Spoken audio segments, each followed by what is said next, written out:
Hello, Wisconsin. And from across the bay, hello, Minnesota. Tim, thank you for the introduction.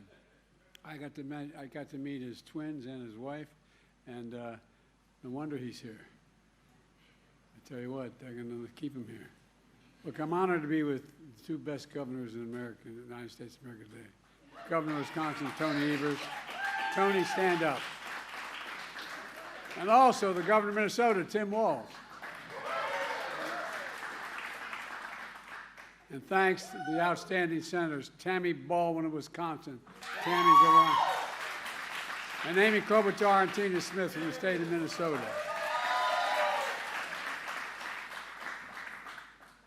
If I have all three of them on my side, I don't worry about anything. And two great mayors, Mayor Payne of Superior, Wisconsin, and Mayor Reinert of Duluth, Minnesota. Stand up, guys.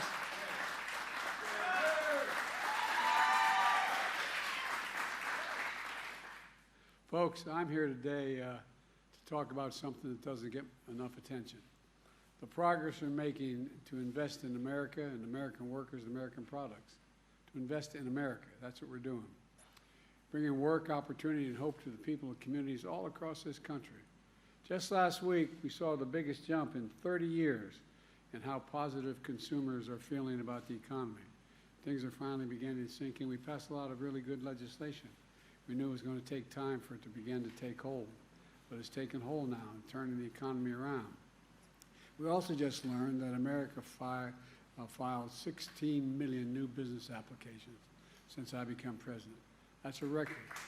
That's a record.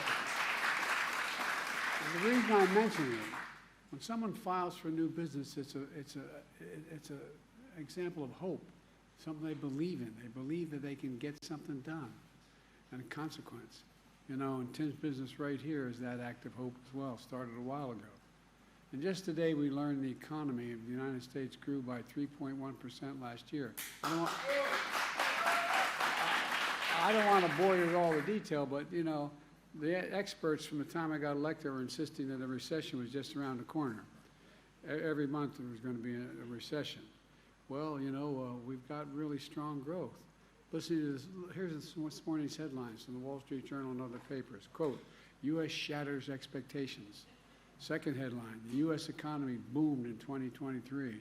Third, U.S. economy grew at a shocking pace. I love that shocking pace, Pete. But my favorites from the Wall Street Journal. Quote, what recession? Growth ended accelerating in 2023. Folks, look. And by the way, the economic growth is stronger than we had during the Trump administration.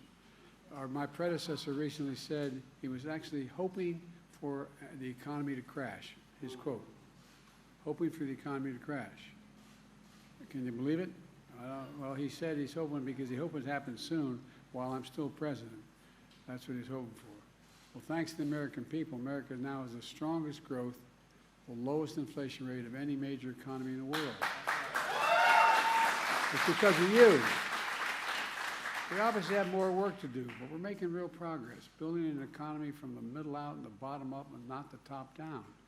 I was raised in a household where we had 3 bedrooms. No, it was a nice home, 3-bedroom split-level home and a new development of 40 homes in suburbia with four kids and a grandpa living with us.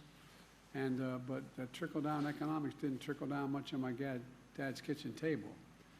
Because when we work from the middle out and the bottom up, the poor have a shot, the middle class does really well, and the wealthy still do well. But everybody gets a shot. We all do well. You know, as the Secretary of Treasury, Janet Yellen, just said today, and I quote, the story of the middle class is not separate from the state of the economy. It's at the heart of it. You went on to say, I mean workers across industries and occupations, from firefighters to nurses to factory workers. That's the middle class. At least that's where I come from. That's what it's all about. So I'm here to announce more progress that shows that we can get big things done in America. We start believing in ourselves again. We start investing in America again. Folks, look, our infrastructure used to be the best in the world, rated the best in the world. But over a period of time, we stopped investing in America. We stopped it. We stopped investing in ourselves. And we slipped. We're now ranked the 13th best infrastructure in the world. The United States of America, number 13 in the world. How in God's name can we have the strongest economy in the world if we don't have the strongest and best infrastructure in the world? It's not possible. So we're determined to turn that around. We were determined to turn that around in a big way. And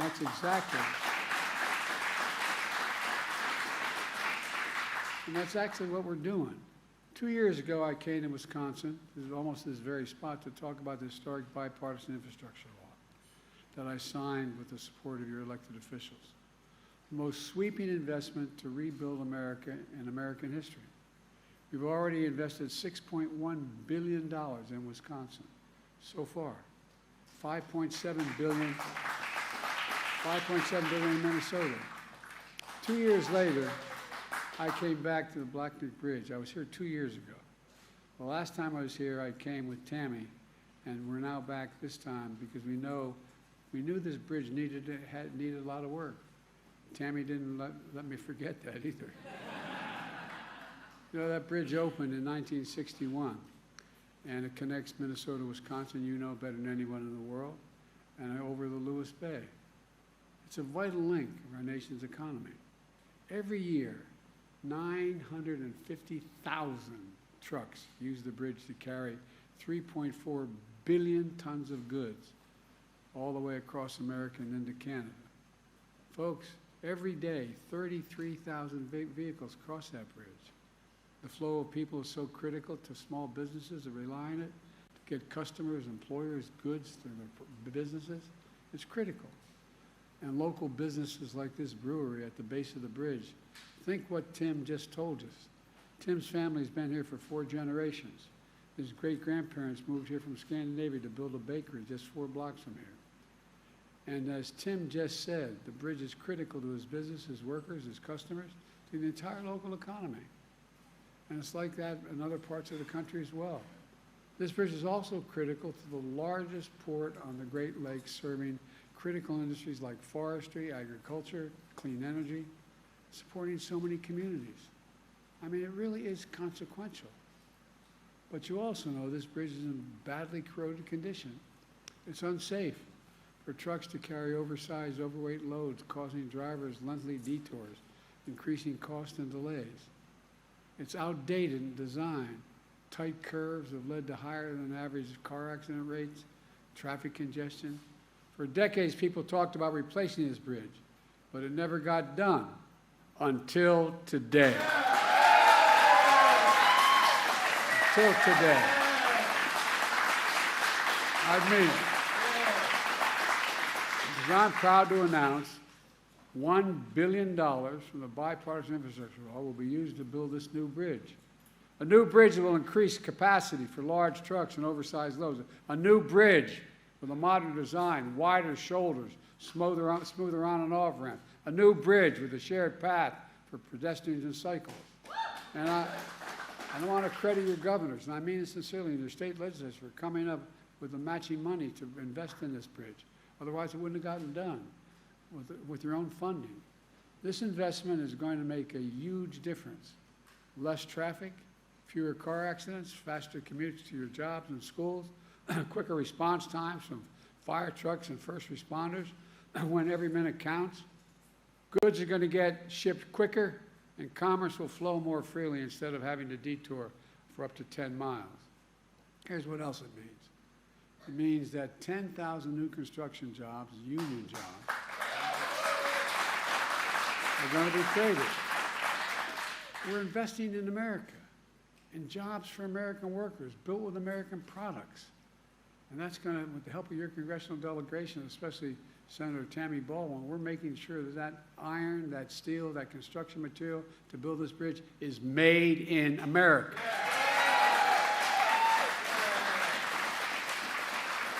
And this funding is part of a larger $5 billion investment led by the Department of Transportation for 37 major projects across America, including bridges, highways, ports, airports. To date, 40,000 infrastructure projects have been announced all across America. And with the support of these great governors and congressional delegation, we're doing other big things. For example, we're making sure every American, including all of you here, have access to affordable high-speed internet. Yeah. I want to thank Amy for her leadership in this issue. She's been relentless. High-speed internet is essential to today's economy. It's as essential as electricity was when Franklin Roosevelt was president. Not a joke. That's why nearly a century ago, Franklin Roosevelt signed the Rural Electrification Act. I know this sounds like it doesn't matter, but it matters a great deal. He signed it to bring electricity to nearly every home and farm in America because it became essential, an essential part of the economic growth of the country, an essential way to access to modern life. And so is high-speed internet today. In Wisconsin and Minnesota, we're investing $2.5 billion, $2.5 billion in high-speed internet. And we're going to save more than 600,000 families in these two states up to $30 a month in their internet bills. The household I came from, that matters. Those $30 at the end of the month bills will add up when you're living on a fixed salary. We're also investing $1.1 billion in your state to provide clean water and replace poisonous lead pipes. Every lead pipe's going to be taken out. You turn on your faucet and drink clean water without getting sick. You know, a recent study shows that reducing lead exposure for children has the same effect on a student's test scores as reducing the size of a class they're in from 22 to 15. 1/10 the cost it is. It matters. It affects the ability of the brain to function. And that's why we're going to eliminate every single lead pipe in America, and I promise you that. We got the money to do it now. And that's on top of another $1 billion to clean up the Great Lakes, which provide drinking water for 20 million people. 20 million people. And by the way, it used to make the beer brewed here. It is used to make the brew beer here in this refinery. Oh, Earth Rider, thanks for the Great Lakes. I wonder why it's coming. What we're doing in Wisconsin and Minnesota is just one piece of a much bigger story. Look, 14 million new jobs since I became president. 169 new jobs in Wisconsin. 200,000 in Minnesota. Nearly 800,000 new manufacturing jobs nationwide. Good paying jobs. And employment has been the lowest, been below 4% for the longest stretch in 50 years. And it's even lower in Wisconsin and Minnesota, where it stands at 3.3 and 2.9% respectively. That's our economic plan. Invest in America, invest in American products, build in America. That's what we call Bidenomics. My professor, well, I won't get into my professor. But look, my predecessor, though, he chose a different course. Trickle-down economics. Cut taxes for the very wealthy and big corporations, increasing the deficit significantly. That's exactly what happened. That's exactly what happened. And the fact is, well, I won't get into it, but I don't want to get going. He stripped good-paying jobs and shipped them overseas. Why? Cheaper labor. Rather than pay you a fair wage, ship it overseas. Lower wage costs, and then import the product, denying Americans jobs. He shrank public investment in infrastructure and education. And then the process, he hollowed out communities, closing factories, leaving too many Americans behind. Look, I grew up in neighborhoods, and many of you did, in regions where you had that factory that maybe it only employed 600 people or 800 people, but it was the heartbeat of the community. And all of a sudden, one day, corporation owners decided it was cheaper to send that factory overseas because the labor was cheaper. So closed the factory, sent it overseas, imported the product from overseas, paid more money for it, and they didn't have to pay as much in labor. That's what happened. That's how we began to hollow out American labor, for real, not a joke. You know, anyway, he talked about infrastructure every week for 4 years. He's going to increase the infrastructure week. Well, we have infrastructure year. He didn't get, on my watch, instead of infrastructure week, America's having an infrastructure decade. Yeah. We're rebuilding factories and jobs are coming back to America. For example, you know, when that little computer chip that everybody needs for everything from your watch to your automobile, well, guess what? We invented them. We made them more sophisticated. We used to have 40% of the market, and all of a sudden we have nothing. You know that, and so guess what? I got in a plane and went to South Korea. My staff wondered what the hell I was doing. I talked to the leader of South Korea. I said, you have a thing called Samsung. You make a lot of these computer chips. Come to America. Well, not only they, but a total of $50 billion is coming to America, building factories in America. In America. There's a place just outside of Columbus, Ohio. They call the Field of Dreams.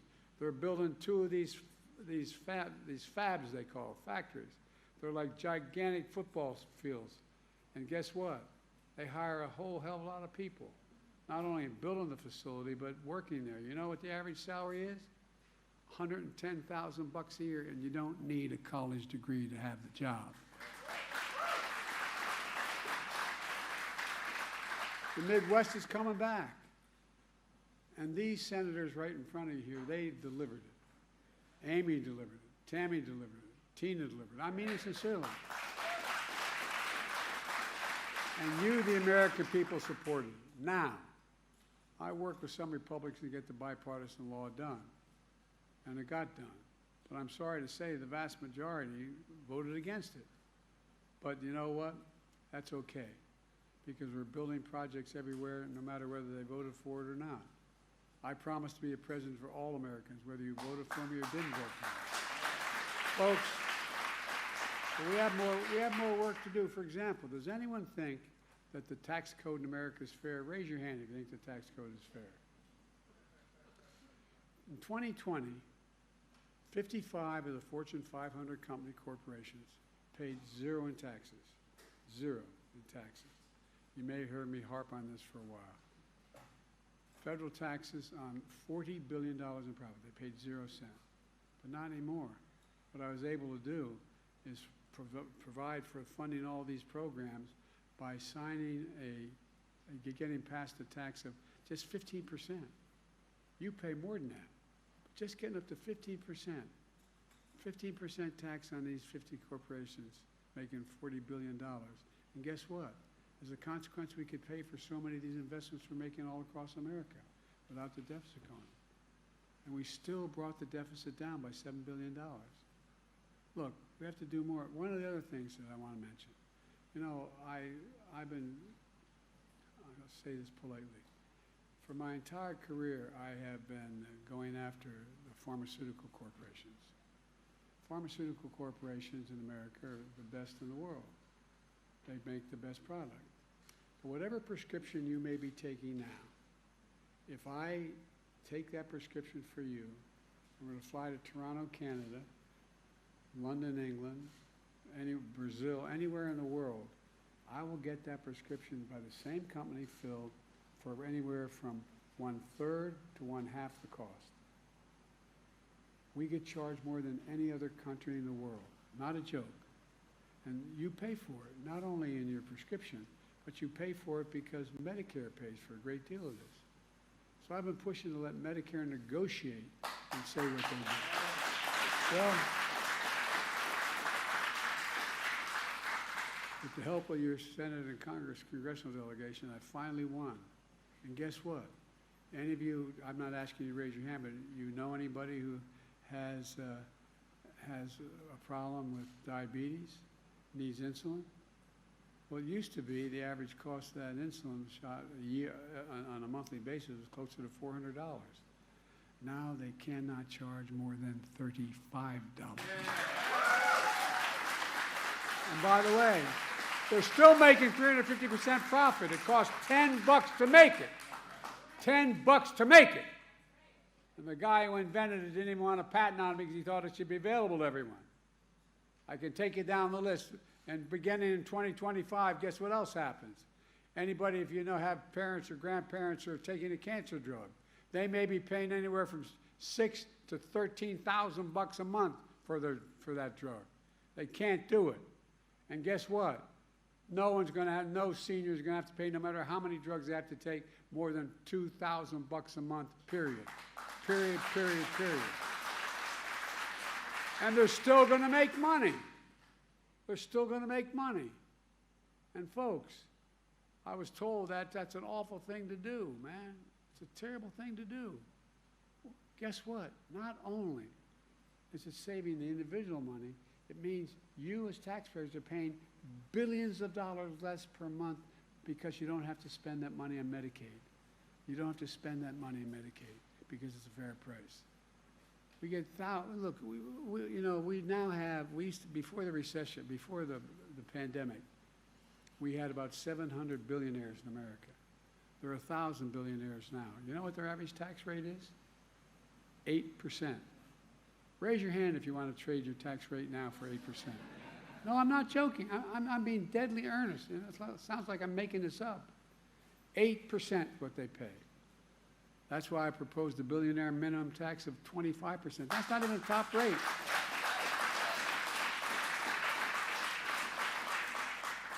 If billionaires and big corporations paid even close to their fair share, we could strengthen Social Security and Medicare, bring down the cost of child care, elder care, working class and middle class people would all be better off, and it wouldn't cost a penny because they make $40 billion would be coming into it. And it's not, I mean, it's just basic fairness. You know, it's the right thing to do, and we can get this done. And I'll be damned, in the last year of this administration, I'm going to get it done. Yeah. Let me close with this. I'm going on too long. I apologize. I get a little tied up here. This bridge is important, but the story we're writing is much bigger than that. When you see the shovels in the ground and cranes in the sky and people hard at work in these projects, I hope you feel a renewed sense of pride. Pride in your community. Pride in what we can do. Pride in America. Pride knowing we can get big things done still together in America. We're the only country in the world that's come out of every crisis we've gotten into stronger than we went in. Not a joke. The only country in the world. For God's sake, this is the United States of America. United States of America. And the real heroes in this whole story, the American people are starting to speak up. American workers, American people doing the work to bring communities back to the country in ways that was before in the future. That's what America does. That's why I've been never more optimistic about the future. We just remember who in God's name are. We're the United States of America, and there's nothing beyond our capacity when we do it together. Let's start working together for God's sake. God bless you all. May God protect us.